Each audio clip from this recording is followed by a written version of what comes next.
मुश्किल सवाल वो पेपर में नहीं पूछ सकता। ये क्या है?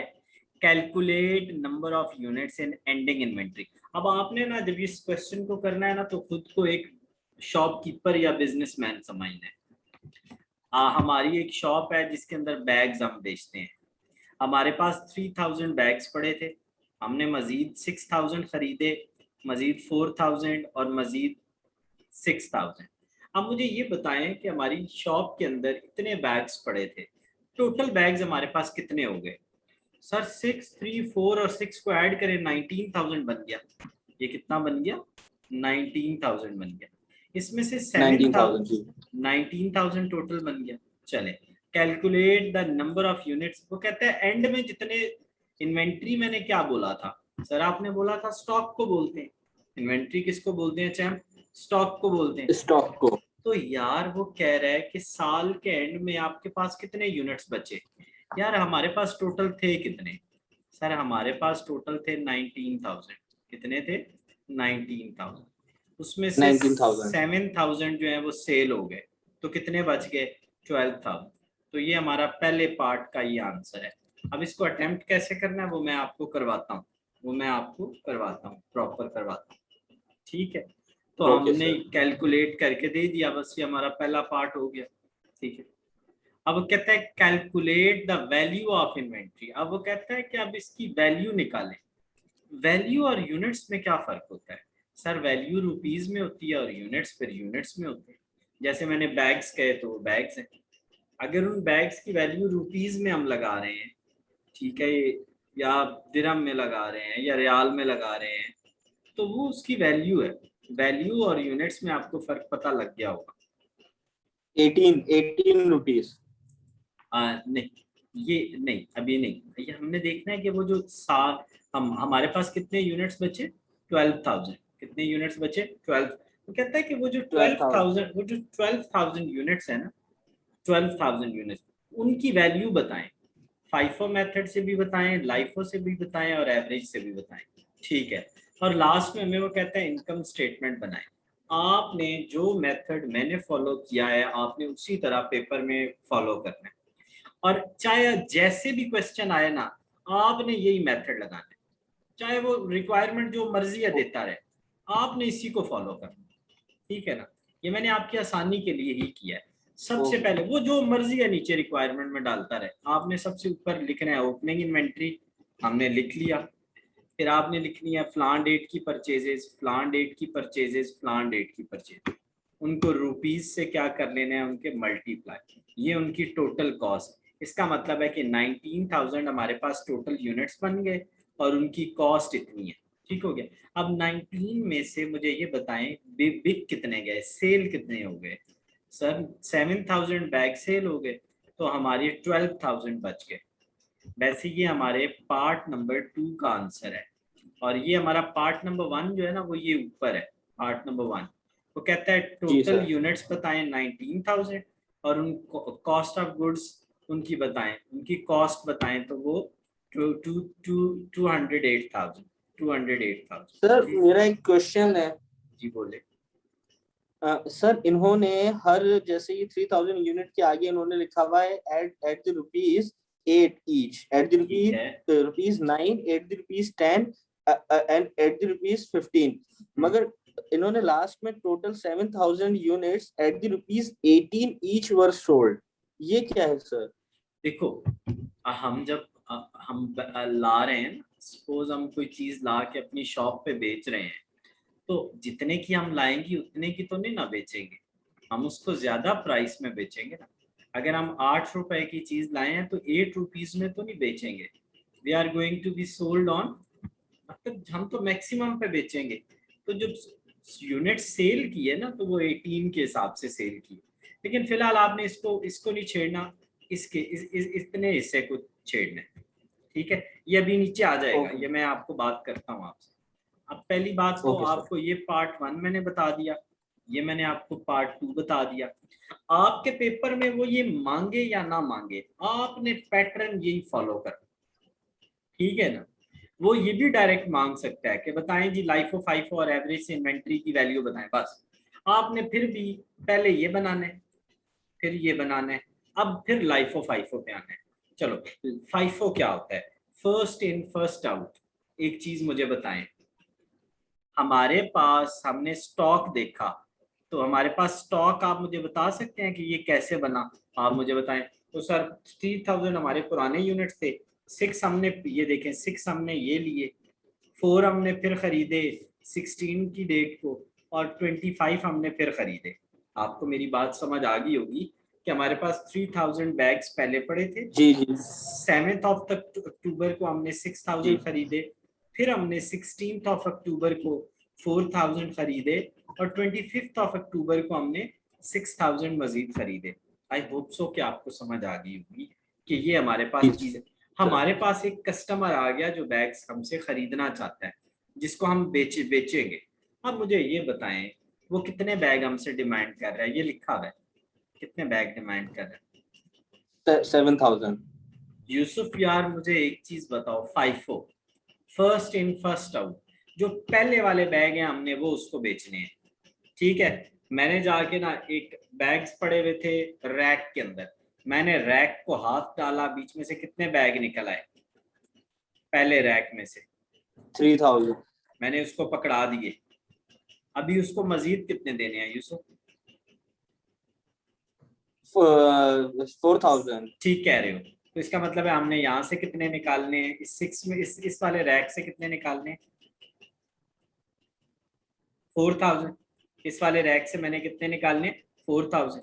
इसके 4000 इसके पूरे हो गए या ना हुए? इसके पूरे हुए या ना हुए? जी जी पूरे हो गए। अब मुझे ये हो बताओ गए। यहाँ पे बच कितने जाएंगे यूसुफ? यहाँ कितने? 2000। 2000। तो यही आपकी एंडिंग इन्वेंट्री की वैल्यू है। यूसुफ आपने खुद मुझे कहा 2000, ये मैंने लिख दिया। ये वाले नीचे वाले, सर ये तो बच गए हैं ना, नीचे वालों को तो हाथ ही कोई नहीं लगाया, कोई नहीं लगाया, ठीक है? ये देखो ना, ये नीचे वाले 6 भी बच गए, ये 4 भी बच गए, ये 2 भी बच गए। ये 2 जो आपने मुझे बताए हैं जो बच गए हैं, अब इनके साथ ये देखो, ये इनकी वैल्यू 9 लगाई, यहाँ पे 10 लगाई, यहाँ पे यूसुफ 15 लगाई, इन सबको ऐड किया, ये देखो ये इसकी एंडिंग इन्वेंट्री निकल आई है। इनको चैम्प मैंने ऐड कर लिया, इनको ऐड किया 12 बन गया, इनको ऐड किया 18, 148 बन गया। इसको क्या कहते हैं? Ending inventory. इसको क्या कहते हैं? Ending inventory using FIFO method. Ending inventory using FIFO method. बस इतना सा ये क्वेश्चन है, और इसी तरीके से आपने इसको करना है, और मुझे उम्मीद है कि आपको समझ भी आ गई। यूसुफ आप पता है क्या, हम मेथड चेंज करने लगे, हम मेथड करने लगे हैं लाइफो। लाइफो में नीचे से उसको 7000 सर पूरे मुझे कर। सर मेरा एक क्वेश्चन है। सर मुझे पेपर में ये इसी तरह से लिखना है जैसे आपने यहाँ पर ये बनाया मैंने हुआ है आपको तभी तो वर्ड्स? बना के दे दिया है कि ये आपने पेपर में आएगा, आपने इसी तरह करना, बस इसको याद कर। इसी तरीके से सारे कॉलम्स रोज बना के सारी हेडिंग्स वगैरह सब इसी तरीके से करना है? सब इसी तरीके से करना, सब इसी तरीके से। Okay sir okay. ठीक है, ये फुल प्रेजेंटेशन है, यानी फुल प्रेजेंटेशन है कि आपने इस तरह ये करना। मतलब सर मुझे ये सब कुछ ड्रॉ करना है ऑन बिल्कुल पेपर? करना, बिल्कुल करना, बिल्कुल करना, बिल्कुल करना। ओके सर अच्छा, ठीक। ये इस तसलसल से हुआ है कि आपका कॉन्सेप्ट खराब नहीं होगा। आप ये वीडियो रिकॉर्ड हो रही है जो मैं अभी आपको पढ़ा रहा हूँ, ये जब मैं आपको दोबारा भेजूंगा आप सुनोगे तो आप कहोगे यार ये इतना आसान था। अच्छा अच्छा, मेथड में चेंज करने लगा हूँ। लाइफो, लाइफो में उसको हमने 7000 यूनिट्स देने हैं, लेकिन अब नीचे से देने हैं, लास्ट वाले, ये देखो ना, लास्ट डेट 25 ऑफ अक्टूबर है, तो मैं उसको 6000 यहाँ से दूंगा। वो तो नहीं, इस रैक से मैंने कितने उठा के दिए? 6000। यूसुफ वो नहीं मानेगा, वो तो पिट देगा, वो तो कहेगा, 6000। वो कहेगा यार अभी मेरे पूरे नहीं हुए, कितने और देने हैं उसको यूसुफ? 1000। तो यहाँ से चैंपियन 1000 दिए, तो यहाँ कितने बच गए? 3000। उसके 7 पूरे हो गए, हो गए, ठीक हो गया। तो इसका मतलब है 3 यहाँ से बच गए, 6 ये बच गए, 3 ये बच गए, आपने मुझे खुद ही बताया, ठीक है? 3 6 3 ऐसे ही है ना, 3 ऊपर वाले 6 नीचे वाले, जी यानी 3 ये 6 ये और 3 यहाँ से बच गए, 1000 तो उसको दे दी। ये देखो, ये आपका लाइफो मेथड है, आपने मुझे खुद बताया 3 6 और 3, और इनकी पर यूनिट वहीं से ले लो ऊपर से, 8 9 और 10, वरना ये देख लें आप यहाँ से 8 9 और 10 इसी तरह ना, इसकी इसकी ये है, इसकी ये ऐड कर लो, ये इनकी क्या निकल आएगी कॉस्ट, ये चैम्प इनकी क्या निकल आएगी एंडिंग इन्वेंट्री, ये क्या निकली है ending inventory using LIFO method, ending inventory using LIFO method. True life, देखिए ट्रू लाइफो मेथड। हाँ यहाँ पे कितने यूनिट्स बच गए सर, यहाँ पे भी 12 बच गए, यहाँ पे भी 12 बच गए, ठीक हो गया। चलो नेक्स्ट। अच्छा सर एक और मेरा क्वेश्चन सर, हमें उन्हीं बेसिक नंबर्स पे दोबारा जाना पड़ेगा, मतलब जो फीफो में जो बच गया जी, मतलब जो फीफो में जो वैल्यूज बची हैं उनसे कुछ नहीं करना है, हमें वापस से दोबारा स्टार्ट से करना है दूसरा लीफो। नहीं, हमें बेसिकली वो जो हमने स्टार्ट में इन्वेंट्री का एक कार्ड बनाया था ना, जो ऊपर एक फॉर्मेट बनाया था, वो हमें दोनों जगहों पे असिस्ट करेगा, ये वाला जो हमने एक कार्ड या टेबल, ठीक है या जी सर, मैं यही पूछ रहा हूँ, ये जो जहाँ पर हमारी यूनिट्स 19,000 है और सर ऊपर जहाँ हमारी यूनिट्स 19,000 है और ये टोटल कॉस्ट 208,000 आई है, ऐसे ही तो इसी को मतलब जब मैंने फीफो से किया तो यहाँ पर कुछ वैल्यूज चेंज हो गई थी, मतलब यूनिट्स में कहीं पर 6,000 की जगह सिर्फ 4,000 या 2,000 बचे थे, तो मुझे फीफो करने के बाद दोबारा वैल्यूज वही बन जाएगी। मेरी बात सुनो, जब हम देखें, जब हम फाइफो कर रहे हैं तो हमने ऊपर से 7,000 यूनिट्स उड़ा दिए, और जब हमने लाइफो किया तो हमने नीचे से 7,000 यूनिट्स उड़ा दिए, बस। क्यों उड़ाए, वो बिक गए। मतलब सर मेरा सवाल ये है कि जब हमने फीफो मेथड से टोटल ये इन्वेंट्री हमने निकाल ली, ऊपर की जो वैल्यूज हैं जो हमारे ऊपर ओपनिंग इन्वेंट्री और ये सारी वैल्यूज हैं, ये वही की वही रहेंगी जब हम दूसरे लीफो पर आएंगे।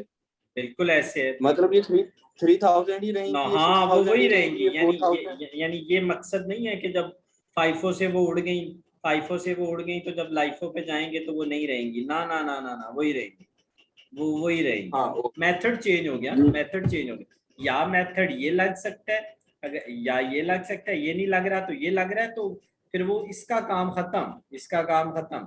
हमने जब भी कंसल्ट करना है इस टेबल को करना है, यानी ये नहीं करना कि हमने इसमें से बेचनी है, कि जब हमने बेचनी है तो फिर इसमें से 7, ना ना ना ना, कंसल्ट हमेशा मेन टेबल को करना है जो पहले हमने बनाया, ठीक हो गया। अब चैम्प आ गया, पता है क्या है, एवरेज में प्रॉब्लम है, एवरेज में पता है क्या प्रॉब्लम है, एवरेज में हम इसको आपस में डिवाइड करके एक per unit average per unit निकालेंगे।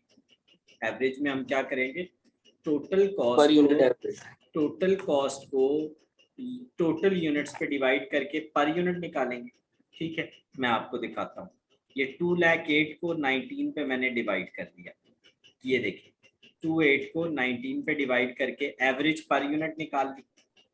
अब हमारे कितने यूनिट्स यूसुफ बचे थे सर, 12,000 बचे थे।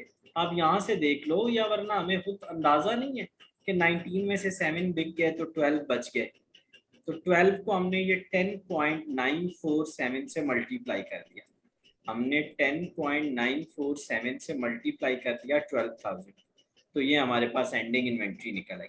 क्या निकल आई, एंडिंग इन्वेंट्री। इसका मेथड उनसे थोड़ा सा डिफरेंट है, इसमें हम एवरेज पर यूनिट निकालेंगे, एवरेज पर यूनिट को यूनिट्स जो एंड में बचे हैं उनसे मल्टीप्लाई कर देंगे। इसी तरह मनो ऑन पेपर आपका आएगा 20 मार्क्स का, ठीक है ना, सिर्फ वैल्यूज चेंज होंगी। लास्ट पे यूसुफ वो आपसे इनकम स्टेटमेंट मांगेगा। अच्छा, मैं यहाँ पे आपको एक छोटा सा कंपैरिजन करवाता हूँ। लाइफो में इन्वेंट्री की वैल्यू ज्यादा होती है, सॉरी फाइफो में इन्वेंट्री की वैल्यू ज्यादा होती है, लाइफो में कम होती है, और एवरेज में दरमियानी होती है। इसकी मैं आपको रीजन भी बता देता हूँ, अगर रीजन कहते हो तो मैं आपको बताता हूँ। अब आप अगर फाइफो यूज कर रहे हैं ना, तो ऊपर से यूनिट्स की जरा पर यूनिट देखें, 8 और 9 है ना, लाइफो यूज कर रहे हैं तो फिर क्या वैल्यू है, 15 और 10 है। लाइफो में नीचे वाले यूनिट्स जब उड़ जाते हैं, कम प्राइस वाले यूनिट्स रह जाते हैं, तो एंडिंग इन्वेंट्री कम शो होती है। जब कम प्राइस वाले रह जाते हैं तो क्या होती है, एंडिंग इन्वेंट्री कम शो होती है। फाइफो में क्या होता है, ऊपर वाले उड़ते हैं, नीचे वाले बच जाते हैं, नीचे वालों की यूनिट कॉस्ट ज्यादा होती है, जिसकी वजह से इनकी कॉस्ट ज्यादा शो होती है। और एवरेज तो फिर है ही एवरेज, ठीक है, एवरेज तो फिर समझ है ही, गया सर मैं। है ही एवरेज। अच्छा, अब ये भी आपने इसी तरह फॉलो करना है, आपने सेल्स लेनी है। सेल्स यूसुफ ये कहाँ से आई?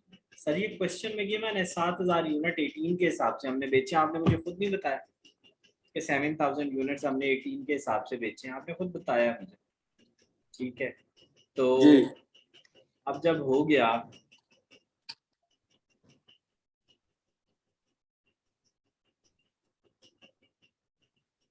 जब ये हो गया, ये हमने देखें सेल सारों में सेम रहेगी यूसुफ, 126 126 1, ठीक हो गया। बिगिनिंग इन्वेंट्री सारों में जी, सेम रहेगी, sales multiply by the amount we sold, multiply by number of units multiply by per unit of amount. जी एग्जैक्टली, ये देखे ना, 7000 okay unit sir, sold at the rate of 18, तो पर यूनिट सेल को number okay of sir. Unit sold से multiply करें। अच्छा यूसुफ, उसके बाद पता है हम क्या करेंगे, जो हमारी ओपनिंग इन्वेंट्री थी उसमें हम क्या कर देंगे, जो हमने परचेज किया है वो ऐड कर देंगे। ओपनिंग इन्वेंट्री कितनी थी? 24,000, परचेज कितना किया है, इन सबको ऐड कर लो ना, इन सबको ऐड कर लो, ये परचेजेस निकल आएंगे, ठीक है। फिर हम क्या करेंगे, सर आपने कहा है ओपनिंग इन्वेंट्री सारों में सेम रहेगी, परचेजेस ये वो जो तीनों मैंने अभी आप सर्कल की थी उन तीनों को ऐड किया 184 बनता है, ठीक है। परचेजेस जो हमने की यूसुफ, इनको ऐड करोगे तो 2,08,000, सर ये 24 कहाँ से आया? मैं आपको बताता हूँ, 24,000। ये देखो यहाँ से आएगा,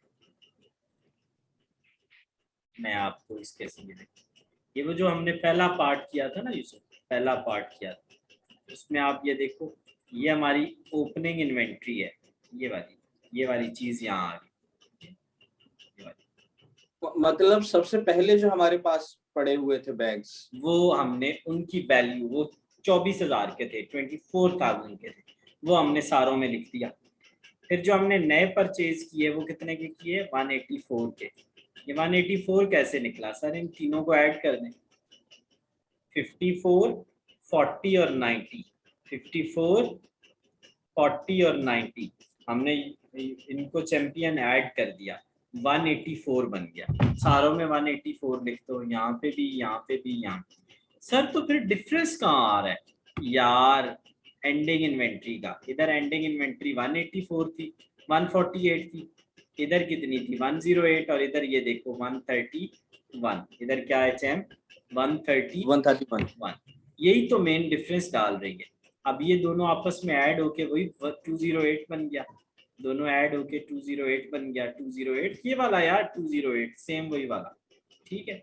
अच्छा, इसमें से ये माइनस हो गया ending yes sir. Inventory, ending inventory minus हुई तो ये 60 बच गया, ये एंडिंग इन्वेंट्री माइनस हुई तो 1 लाख, 100,000। ये माइनस हुई तो ये बच गया। अब आप क्या करेंगे, इसमें से इसको माइनस तो ये ग्रॉस प्रॉफिट आ जाएगा, इसमें से इसको माइनस तो ये ग्रॉस प्रॉफिट आ जाएगा। अब मैं आपको बताता हूँ कॉस्ट ऑफ गुड्स सोल्ड का फार्मूला क्या होता है। ओपनिंग इन्वेंट्री में परचेजेस को ऐड करके एंडिंग इन्वेंट्री को माइनस करेंगे तो कॉस्ट ऑफ गुड्स सोल्ड निकल आएगी। कॉस्ट ऑफ गुड्स सोल्ड कैसे निकलेगी यूसुफ? सर बिगिनिंग इन्वेंट्री में परचेजेस को ऐड करेंगे और एंडिंग इन्वेंट्री को माइनस करेंगे तो हमारा कॉस्ट ऑफ गुड्स सोल्ड निकल आएगा। यार अब मैंने आपको ये क्वेश्चन बहुत अच्छे से इस तरह बताया है कि जैसे आपको प्लेट में रख के दिया है कि आपके पेपर में जब क्वेश्चन आएगा, मसलन मैं आपसे यही क्वेश्चन डिस्कस करूं जो 2000 जो मेरे सामने एक पेपर आया था, ये देखो सेम क्वेश्चन है, यहाँ पे इन्वेंट्री है और ये यूसुफ परचेजेस हैं यार।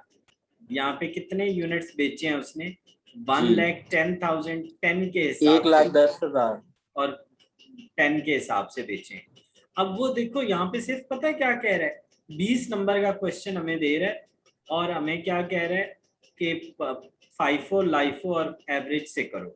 आपने इस तरह से नहीं करना, आप इस तरह से करोगे, डायरेक्टली करने की कोशिश करोगे, आप बहुत तंग होगे, आप तंग होगे।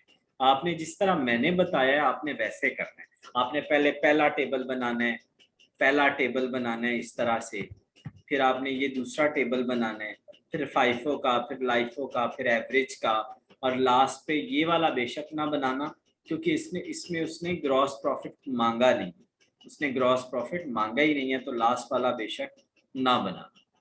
आप मेरी बात समझ गए होंगे? जी सर। ठीक है। अच्छा, अभी मेरी कोशिश है कि मैं आपको, ये तो मैंने बता दिया ना, मैं कोई और पेपर आपसे डिस्कस कर लेता हूँ। मैं पेपर्स की तरफ क्यों इस तरह आ रहा हूँ और आपसे डिस्कस कर रहा हूँ? देखो, हम ना जिस पोजीशन में है ना, हमें इस पोजीशन में ज़्यादा उसकी तरफ नहीं जाना चाहिए कि हम बहुत ज़्यादा की तरफ चले जाएं। ठीक है, अब ये देखें, during the year 1 lakh unit sold for इतने। यूसुफ, आप पता है यहाँ पे उसने हमारे साथ जानबूझ के गेम की है। क्या गेम की है उसने? हम इसको इस पे डिवाइड करेंगे तो हमारी सेल प्राइस पर यूनिट निकल आएगी। जानबूझ के उसने मैं टोटल दे दी है, हमें कह रहा है कि इतने यूनिट्स मैंने बेचे हैं। क्या कर रहा है, कितने के बेचे हैं उसने यूसुफ? 8 लाख के। कितने के बेचे हैं? 8 लाख के। 8 लाख। कितने यूनिट्स बेचे हैं? 1 लाख, 1,06,000। तो ये पर यूनिट पता है क्या बन रही है? 7.5472 पर यूनिट ये बन रही है। ठीक है, तो एक यूनिट इतने का बेचा है, तो इसको मल्टीप्लाई कर लो। अच्छा, ये जानबूझ के ना हमें तंग करने के लिए उसने पता है क्या किया है? 9800 यूनिट्स यहाँ पे लिखो, और कितने के सारे हैं? 37,800 के। अब बड़ा तेज वो बन रहा है ना, 37,800 डिवाइडेड बाय 9800, तो ये 3.8571 बनता है। तो बाकी क्वेश्चंस में ना जानबूझ के यहाँ पे उसने हमें कंफ्यूज करने के लिए ये अलग से लिखा है, 98 units at the rate of, क्या बताया मैंने आपको? 3.8572। तो कल हम इंशाल्लाह ये वाला क्वेश्चन मैं आपको खुद प्रैक्टिस करवाऊंगा, एक दिन और इस चैप्टर पे लगाऊंगा, और इस चैप्टर को मैं वाइंड अप कर दूंगा। इस चैप्टर को मैं वाइंड अप कर दूंगा। तो इसमें ना बाज़ औकात वो एक छोटा सा और काम भी एंटर कर देता है। पता है वो क्या? वो हमें दे देता है जी कि सर। ये परपेचुअल इन्वेंट्री सिस्टम है, तो उसके जरिए ये हमें क्या बना के दें? Compute the amount of gross profit and record the transaction in the journal. तो बातों का, तो कल मैं आपको ये परपेचुअल सिस्टम भी बताऊंगा और आपको ये भी बताऊंगा, लेकिन मैं आपसे रिक्वेस्ट ये कर रहा हूँ कि मैं आपको 2-3 क्वेश्चन अगर कहो तो मैं असाइनमेंट दे दूं, सॉल्व कर लोगे? दीजिए सर प्लीज। ठीक है, तो मैं चलें आपको कुछ क्वेश्चंस देता हूँ।